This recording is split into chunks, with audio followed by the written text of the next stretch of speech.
రాష్ట్ర వ్యాప్తంగా వాలంటీర్లు డిమాండ్ చేస్తున్నారు. గత ప్రభుత్వ హయాంలో రిజైన్ చేసిన తమను కొత్త ప్రభుత్వంలో తిరిగి తీసుకోవాలంటూ పలు జిల్లాల్లో వినతి పత్రాలు సమర్పించారు. గత ప్రభుత్వంలో అన్ని పథకాలను ప్రజల్లోకి తీసుకెళ్లింది తామేనని, గ్రామ వార్డు సచివాలయ ఉద్యోగుల కంటే తామే ఎక్కువ కష్టపడ్డామని రిజైన్ చేసిన వాలంటీర్లు చెబుతున్నారు.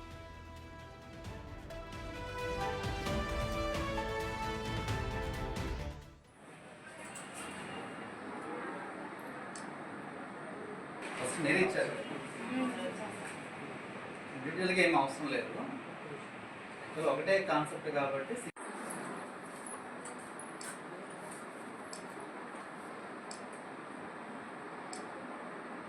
ప్రస్తుతానికి అయితే మా అవకాశం సింగర్ రాసారా అందరికీ రాసిచ్చారు.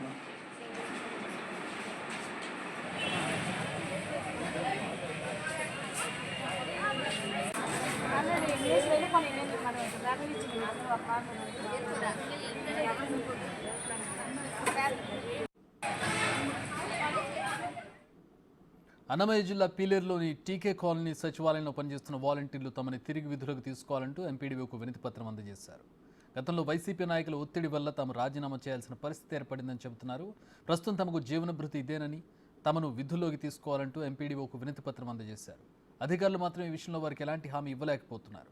కొంతమంది అధికారులు అయితే స్థానిక ఎమ్మెల్యే నుంచి సిఫార్సు తెచ్చుకోమని చెబుతుండగా, మరికొందరైతే రిక్రూట్మెంట్ గురించి తమకు మార్గదర్శకాలు రాలేదని, వచ్చినప్పుడు చూద్దామని చెబుతున్నారు.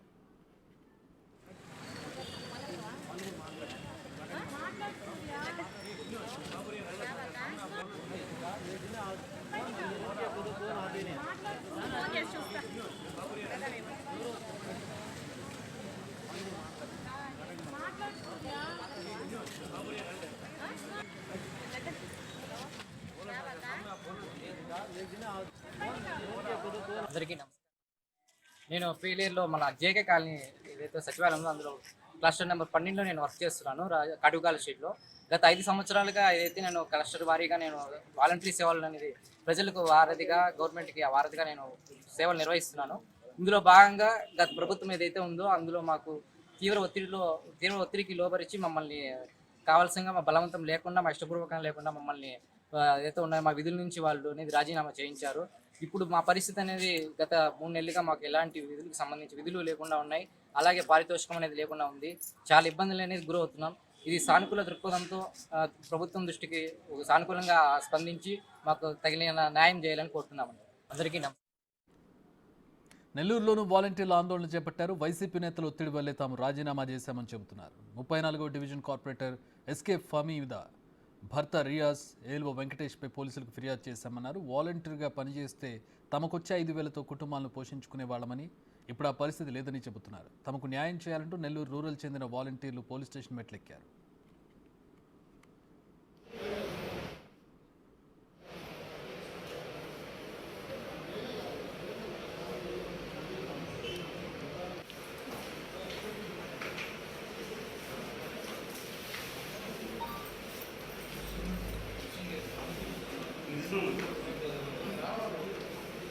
కానీ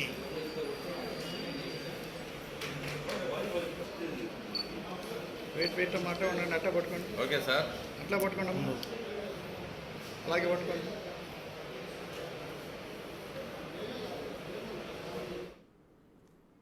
ఉమ్మడి శ్రీకాకుళం జిల్లా రాజా మున్సిపాలిటీ పరిధిలో ఎన్నికలకు ముందు రాజీనామా చేసిన వాలంటీర్లు మున్సిపల్ కమిషనర్కు వినతి పత్రం ఇచ్చారు.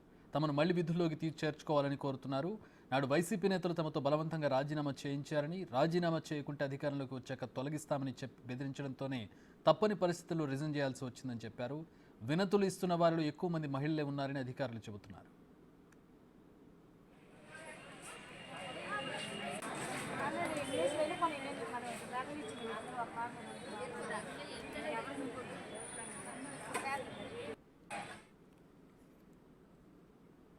మన్యం జిల్లాలోనూ రిజైన్ చేసిన వాలంటీర్లు కలెక్టర్కు వినతి పత్రం సమర్పించారు. నేతల ఒత్తిడి కారణంగానే తాను రాజీనామా చేసినట్టు చెబుతున్నారు.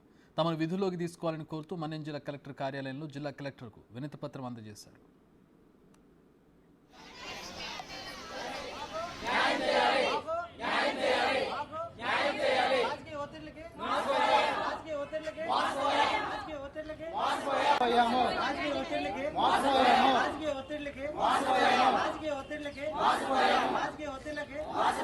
రాజకీయ ఒత్తిడికి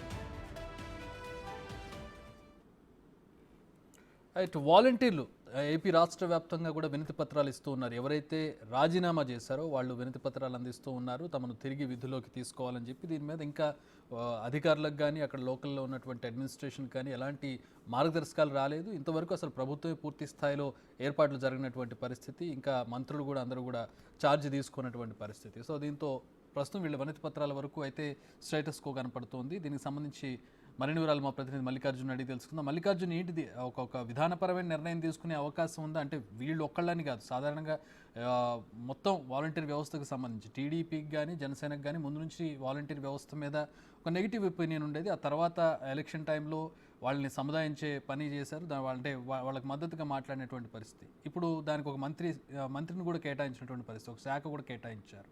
దీని మీద ఒక విధానపరమైనటువంటి నిర్ణయం ఏమైనా ఉండే అవకాశం ఉందా? వీళ్ళ పరిస్థితి ఏంటి? రాజీనామాలు చేసి వెళ్ళిపోయారు వీళ్ళంతా.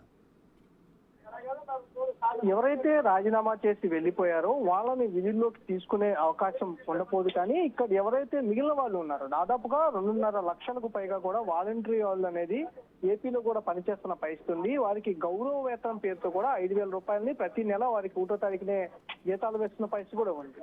మొదటి నుంచి కూడా ఎన్డీఏ సంబంధించిన నేతలు టీడీపీ కానీ బీజేపీ కానీ జనసేన కానీ మొదటి నుంచి కూడా కొంత విభేదించిన పరిస్థితి కూడా ఉంది. రాను రాను వాళ్ళ వాలంటీర్లకు సంబంధించి ఎవరైతే గుడ్ వర్క్ చేస్తున్న వాళ్ళు ఉన్నారో వాళ్ళందరినీ దృష్టిలో ఉంచుకొని వారిని ఎక్కడా కూడా డిపార్ట్మెంట్ అనేది కానీ వాలంటీర్ వ్యవస్థను కానీ తీసిపోయినట్టు కూడా మొదటి నుంచి వాళ్ళు హామీలు ఇస్తూనే వచ్చారు.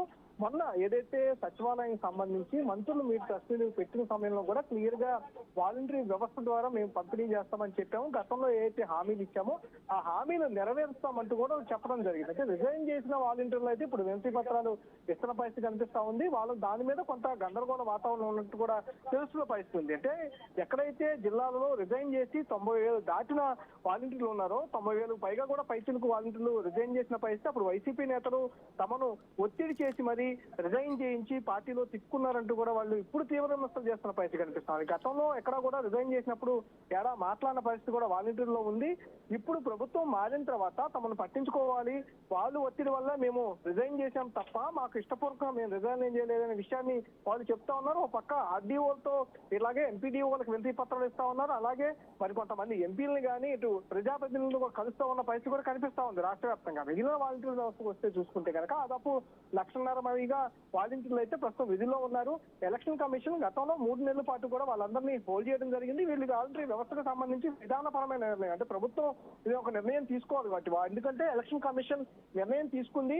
దానికి సంబంధించి 3 నెలలు వాళ్ళని హోల్డ్ లో పెట్టడం జరిగింది. తర్వాత ప్రభుత్వం ఎన్నుకున్న తర్వాత ప్రభుత్వం ఏదైతే వస్తుందో కొత్త ప్రభుత్వం దానికి సంబంధించిన నిర్ణయాలు తీసుకునే అవకాశం ఉంటుంది. అంటే ఇప్పటికే ముఖ్యమంత్రి బాధ్యతలు తీసుకున్నారు. తర్వాత దానికి సంబంధించి 4-5 మంత్రులు మాత్రమే బాధ్యతలు తీసుకునే పరిస్థితి కూడా ఉంది. కాబట్టి మిగతా మంత్రుల వ్యవస్థ అంతా వచ్చిన తర్వాత కేబినెట్ నిర్ణయం పెట్టుకొని కేబినెట్ లో ఒక నిర్ణయం, విధానపరమైన నిర్ణయం అయితే దీనికి సంబంధించి తీసుకునే అవకాశం కనిపిస్తా ఉంది. అంతేకాకుండా పెన్షన్లకు ఎక్కడ ఇబ్బంది లేకుండా జులై నుంచి ఏదైతే పెన్షన్లు ఇస్తామని చెప్పారో సచివాలయ వ్యవస్థ ద్వారా సచివాలయంలో ఉన్న ఎంప్లాయీస్ ద్వారా డైరెక్ట్ గా ఇంటికే వెళ్లి పెన్షన్లు పంపిణీ చేసేందుకు చర్యలు తీసుకుంటామంటూ కూడా క్లారిటీ ఇస్తున్న పరిస్థితి కూడా కనిపిస్తా ఉంది. దీనికి వాలంటీర్ వ్యవస్థకు సంబంధించిన తర్వాత మట్టికి విధానపరంగా కేబినెట్ అంటే మల్లికార్జున్ ఇప్పుడు గతంలో కూడా ఈవెన్ వైసీపీ గవర్నమెంట్ టైంలో కూడా ఎమ్మెల్యేల నుంచి వ్యతిరేకత వచ్చింది. అంటే ఎమ్మెల్యేలకి పవర్స్ తగ్గించి, అంటే ఎమ్మెల్యేల కంటే కూడా వాలంటీర్లకి ఎక్కువ పని ఉంటుంది, ఇక్కడ ప్రజల మధ్యలో వాళ్ళే ఎక్కువ ఉంటున్నారు, మాకంటే మా పవర్ ఏంటి, ఇక్కడ మేమేం చేయాలి, మాకేం పని లేదు అన్నట్టుగా ఒక రకమైనటువంటి ఒక నెగిటివిటీ వాలంటీర్ మీద వ్యవస్థ మీద వచ్చినటువంటి పరిస్థితి. సో ఇక్కడ ప్రస్తుతం ఇప్పుడు గెలిచినటువంటి ఎమ్మెల్యేల నుంచి ఫీడ్బ్యాక్ తీసుకుని వాలంటీర్ వ్యవస్థలో, అంటే పూర్తిగా తీసేయకపోయినా వాలంటీర్లకు సంబంధించి వాళ్ళ పనులు కావచ్చు, వాళ్ళకి ఉండేటటువంటి లిమిటేషన్స్ని పెంచడం కావచ్చు, ఇట్లాంటి కార్యక్రమాలు ఏమైనా ఉండే అవకాశం ఉందా?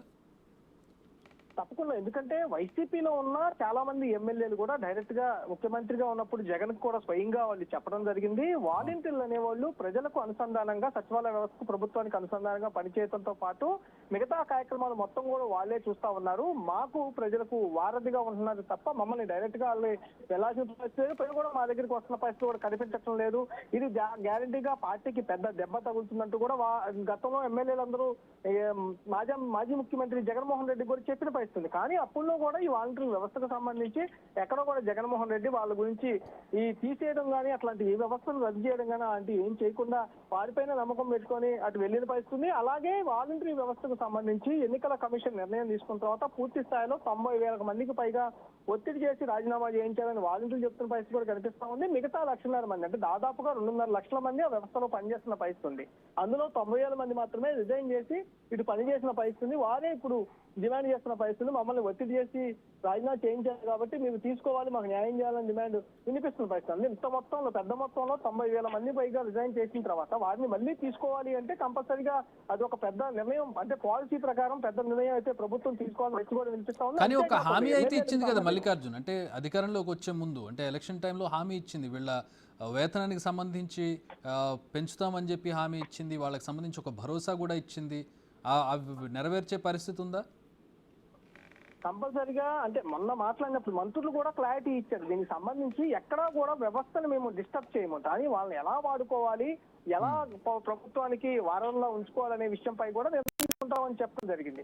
అంటే దీంట్లో ప్రధానంగా ఎమ్మెల్యేలకు సంబంధించి కానీ అక్కడున్న టీడీపీలకు సంబంధించిన నేతలు కానీ ముఖ్య నేతలు ఎవరైతే గ్రామాల్లో ఉంటారో సర్పంచులు కానీ, ఎందుకంటే ప్రధానంగా ఇక్కడ సర్పంచుల పాత్ర కూడా మనం చెప్పుకోవాల్సిన పరిస్థితి కూడా ఉంది. ఎందుకంటే సర్పంచులకు సంబంధించి పూర్తి అధికారాలు అనేవి వాళ్ళకు కోల్పోవడం జరిగింది. తీవ్ర స్థాయిలో వాళ్ళకి నిధులు పోవటం కానీ నిధులు అనేది ప్రభుత్వం వాలంటీర్ అనే వాళ్ళు అనధికారిక సర్పంచ్లు అయిపోయినటువంటి పరిస్థితి ఊళ్ళల్లో. అవునవును చక్రి, దీన్ని ప్రధానంగా కూడా చెప్పుకోవచ్చు. ఎందుకంటే 50,000 వాలంటరీ వ్యవస్థ అనేది ఉంది. దాంతో పాటు సర్పంచ్ అనేవాళ్ళు దాదాపుగా ఈ 2,000 మందికి సర్పంచ్ వరకు కూడా ఉన్న పరిస్థితులు కూడా ఉన్నాయి. అంటే 400 ఇల్లు మేర కూడా ఉంటారు. 1,200 నుంచి 2,000 మంది వరకు కూడా జనాభా ఉన్నవానికి సర్పంచ్ ఉంటారు. అంటే ఇది వ్యవస్థ మొత్తం 2,000 మందికి ఒక సచివాలయాన్ని ఏర్పాటు చేయడం, సచివాలయంలో ఉన్న కార్యదర్శి ఆ విధులు మొత్తం నిర్వహించడం, సచివాలయ కార్యదర్శి సర్పంచ్ సంబంధించిన అధికారాలను కూడా ఇచ్చేయడం వల్ల సర్పంచ్లు కూడా కొంచెం నెగిటివ్ వచ్చింది. వాళ్ళకి సంబంధించి వాళ్ళకు ఒక సంఘం ఉంది కాబట్టి ఆ సంఘానికి సంబంధించిన ఫీడ్బ్యాక్ కూడా ప్రభుత్వం తీసుకునే అవకాశం కూడా ఉందని కూడా చెప్పుకోవచ్చు. వాలంటీర్తో పాటు ఇటు అక్కడున్న స్థానికంగా ఉన్న కొంతమంది ప్రజలతో కానీ అలాగే సర్పంచులతో కానీ అలాగే ఎమ్మెల్యేలకు సంబంధించిన ఫీడ్బ్యాక్ కానీ మొత్తం అందరి ఫీడ్బ్యాక్ తీసుకున్న తర్వాత దీనిపైన కీలక నిర్ణయం అయితే వాలంటీర్ల మీద తీసుకునే అవకాశం కనిపిస్తుంది. ఖచ్చితంగా అంటే వాలంటీర్ వ్యవస్థ మీద పాజిటివ్గా జరుగుతుందన్న మార్కుతో పాటు అంతే స్థాయిలో విమర్శలు కూడా ఉన్నాయి. ఈ పవన్ కళ్యాణ్ లాంటి కీలకమైనటువంటి వ్యాఖ్యలు చేశారు పవన్ కళ్యాణ్ లాంటి నేతలందరూ కూడా. అంటే ఇళ్లకు వెళ్ళడం కావచ్చు, లైంగికపరమైన వేధింపులు కావచ్చు, కిడ్నాప్కి సంబంధించినటువంటి విషయాలు కావచ్చు, ఇట్లా చాలా తీవ్రమైన లా అండ్ ఆర్డర్కి సంబంధించి చాలా తీవ్రమైన ఆరోపణలు చేశారు. మేబీ అక్కడ లిమిటేషన్ చేయొచ్చు. అలాగే వీళ్ళని రిక్రూట్ చేసుకోవడంలో ఒక విధి విధానం లేకుండా పోయింది. అంటే అప్పట్లో వైసీపీ కార్యకర్తల్ని రిక్రూట్ చేసుకున్నారు, వీళ్ళకంటూ ఒక పారామీటర్ లేదు, వాళ్ళకంటూ ఒక ఎలిజిబిలిటీ లేదు, వైసీపీ కార్యకర్త అయితే చాలు వాలంటీర్గా తీసుకున్నారనే ఆరోపణలు కూడా ఉన్నాయి వాళ్ళ మీద. ఎందుకంటే స్వయంగా ఈ ఆరోపణలే కాదు, ఈ వాస్తవాలను కూడా చెప్పుకోవచ్చు. ఎందుకంటే స్వయంగా వాళ్ళ మంత్రులే ప్రకటించిన పరిస్థితి కూడా ఉంది. స్టేజ్ల మీద ప్రకటించడం కానీ, మీటింగుల్లో ప్రకటించడం కానీ, వీటన్నిటి మీద కూడా డైరెక్ట్ గా 90% పైగా ఈ ఎవరైతే వాలంటరీ వ్యవస్థ ఉందో దాంట్లో పనిచేసే వాళ్ళందరూ వైసీపీకి సంబంధించిన కార్యకర్తలు అంటే స్వయంగా బహిరంగంగా వాళ్ళే చెప్పిన పరిస్థితి కూడా ఉంది. ఈ నేపథ్యంలోనే ఇటు ఎన్డీఏకి సంబంధించిన ఇప్పుడు ప్రభుత్వంలో ఉన్న జనసేన అధినేత పవన్ కళ్యాణ్ కానీ, టీడీపీ అధినేత చంద్రబాబు కానీ, బీజేపీకి సంబంధించిన నేత పురంధేశ్వరి కానీ, ఆ సంబంధించిన నేతలందరూ కూడా విమర్శలు ఎక్కడైతే వైసీపీలో ఉన్న అప్పుడు గత మంత్రులు కానీ వైసీపీ నేతలు కానీ విమర్శలను బేస్ చేసుకున్నారు. అంటే వాళ్ళు స్వయంగా ఈ నేతలు ఈ వాలంటీర్లు అందరూ కూడా వైసీపీకి సంబంధించిన కార్యకర్తలు అని చెప్పడంతోనే వాళ్ళు ఈ తీవ్ర స్థాయి విమర్శలు అనేది ఇక్కడి నుంచి రావడం జరిగింది. ఎందుకంటే స్వయంగా వాలంటరీ వ్యవస్థను స్థాపించినప్పుడు ప్రభుత్వంలో స్థాపించారు. అంతేకాకుండా అక్కడ ఒక అధికారి ఎవరైతే ఉంటారో మండలానికి సంబంధించిన మండల అభివృద్ధి అధికారి ఎవరైతే ఉంటారో ఎంపీడీఓ, వాళ్ళ అండర్లో కూడా ఈ వాలంటీర్ల వ్యవస్థ అనేది పనిచేయాలి. కానీ ఇక్కడ ఆ గత ప్రభుత్వంలో జరిగిన వ్యవస్థ ఏదైతే ఉందో అక్కడ ఒక గ్రూపుకు సంబంధించిన ఒక వ్యక్తిని పెడతాం, వాళ్ళందరూ వాలంటీర్ల మీద మానిటరింగ్ అనేది చేస్తూ ఉంటాం. అది ప్రైవేట్ సంస్థ కావటం, ప్రభుత్వానికి సంబంధించిన సంస్థతో పాటు ప్రైవేట్ సంస్థ కూడా బాధ్యతలు ఇచ్చి ఆ వాలంటీర్ల మీద ఈ సంబంధించి ఎట్లా పనిచేస్తా ఉన్నారు, ఎలా ఉన్నారు అనేది ఒకటి పనిచేయడంతో పాటు రిక్రూట్మెంట్ చేసుకునే విషయంలో కూడా వాళ్ళ ప్రయారిటీ అనేది ఇచ్చేది, లోకల్ ప్రయారిటీ అనేది ఇచ్చేవాళ్ళు. దీని ద్వారా ఎక్కడా కూడా మెరుగైన సేవలు అందించే వాలంటీర్ని తీసుకొని పైచి కూడా ఉన్న నేపథ్యం కూడా అక్కడ కనిపించిందని కూడా చెప్పొచ్చు. ఎందుకంటే స్వయంగా ఇటు ఎన్డీఏ నేతలు కూడా విమర్శలు కూడా మనం దాన్ని కూడా పరిగణలోకి తీసుకునే పరిస్థితి కూడా కనిపిస్తా ఉంది. మొత్తం ఈ వ్యవస్థ అన్నింటినీ తీసుకొని సపరేట్ చేసి ముందుకు తీసుకెళ్లే అవకాశం కనిపిస్తా ఉంది, కానీ ఎక్కడ తీసేసే అవకాశం లేదని కూడా చెప్పుకోవచ్చు.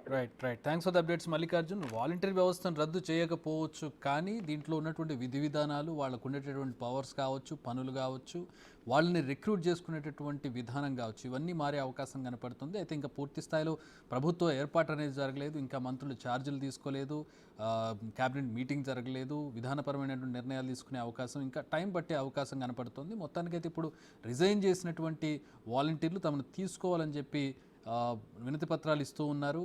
లెట్స్ వెయిట్ అండ్ సీ, అంటే వీళ్ళందరినీ మళ్ళీ రిటర్న్ తీసుకుంటారు. అసలు ఉన్న వాలంటీర్ల వ్యవస్థకు సంబంధించి చాలా చేంజెస్ ఉండే అవకాశం ఉంది. ఇంకా వీళ్ళని మళ్ళీ తీసుకునే అవకాశం ఉంటుందా లేదా అనేది ప్రశ్నార్థకమే.